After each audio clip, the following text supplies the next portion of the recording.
Welcome everyone. We are here today with a special guest. Hi everyone. My name is Anna Zhan. I am from Sweden. I was born and raised in Sweden and I have Chinese parents. And right now I am living in Hong Kong. I'm working for the Swedish government's trade promotion agency called Business Sweden, helping and supporting Swedish companies that want to expand their business to Asia. How is a normal day of work? I work on a project basis as a consultant. Most of the time I'm spending in front of the computer. Last year there was a lot of business travels. You mentioned about last year. What is the main difference that you can see? Two things stand out to me in my work life. One is the unpredictability. So being in the business world, being able to predict and plan for the future is very important. And now this year we realized we can't plan anything. And it's been such a challenge to not have that time horizon, not being able to make plans. The second thing is the human-to-human connection. I think many of us took for granted that we will be able to meet each other and visit each other. But this year, we found new ways of creating these connections. And I have to say, this year, I've been so much closer, emotionally closer to my colleagues around the world, to my friends and my families than I've ever been before. Something so negative at the end of the day impacted in such a positive way that we are giving more value to our time. How did you spend this time? Last year, I feel like me and you and many other people, we were so busy being busy. Now that we can't do that anymore, what do I do? And finding this silence for myself. This year, I really had no excuse to not do any of those things. Yes, I've been spending a lot of time on personal development and really just focusing on myself. What are the skills that you gained during this time? One word that stood out to me a lot this year is resilience.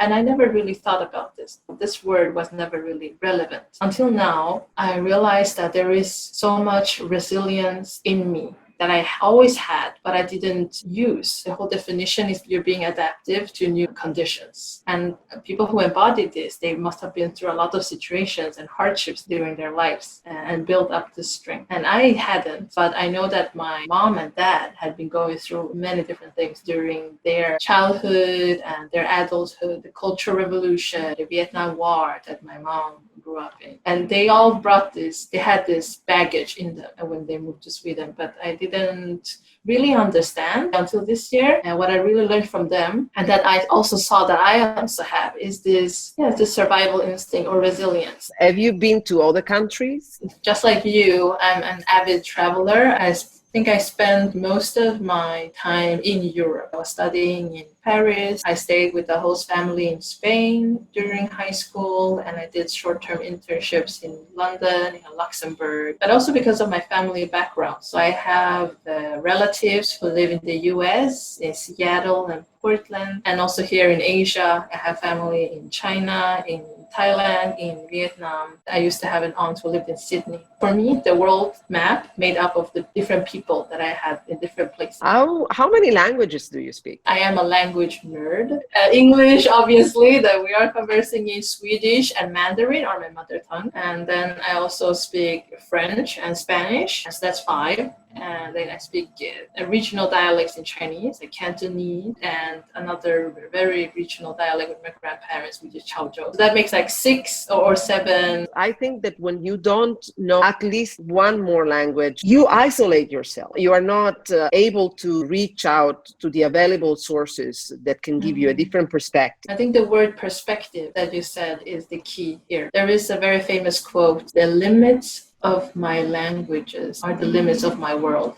What I gain the most from all these languages is perspectives. The reason why we are doing this is because we would like to give to the next generation of young leaders a different perspective. So what was your path in education? There was obviously a lot of conscious decisions and working towards this goal. And I do believe that everything that I ever did was one step in the direction that led me to where I am today. So I grew up in Malmö in the south of Sweden. Sweden is an amazing country where everyone has the same opportunity and access to free education, and I loved to study. It would give me access to opportunity. I could make a choice based on what I really wanted to do, and I enjoyed accounting and business. So for me, that was the natural pathway. And it was also through that university experience that I had the opportunity to join Global Village, where I met you, Irene, and I met many other amazing people. All these things built me up as who I am as a person. So when I was applying for a job, there was one part is the hard skills that you have and the background you look at, but another part is the cultural fit. The job I have today, it's not the highest paying job. What I do is for a bigger impact, to higher purpose. And that's really important for me. One lesson that you can share with the people that could follow your path? I would say follow your heart, what you really want to do, because that's the only way you can enjoy what you're doing. Just work hard and you will see results of that hard work. How important is networking in your life? Networking is really crucial to me, both in my personal life, but also in my professional life. So the professional side, obviously I work for a half government organization. I meet so many different stakeholders, Swedish or Chinese, local, and different organizations and government. So on a professional side, it's very important. On a personal side, it's also extremely important for me. I am an extroverted person. I really enjoy to be in social settings, to meet people and learning something new from people that I meet. And I always try to think, what can I learn from this person? I have a curiosity. How would you define a leader? I really like the fact that you asked this question, because I think about this a lot. What is a leader? How do I define a leader? And what kind of leader do I want to be? One very important characteristics of a leader is to have integrity. It's about a person who doesn't take the easy route, but who always chooses to do what's right rather than what seems to be easy. You don't even know what is right, but just having that sense of knowing what's right inside you and making decisions based on that, for me, that stands out as a great leader. And what kind of leader would you like to be? So having said that, obviously I want to be a leader who leads with integrity, definitely doing what is right, not always what is the easiest thing. And I would also like to be an empathetic leader, to meet people where they are, connect with them also on a human level. I like the definition of a leader with integrity.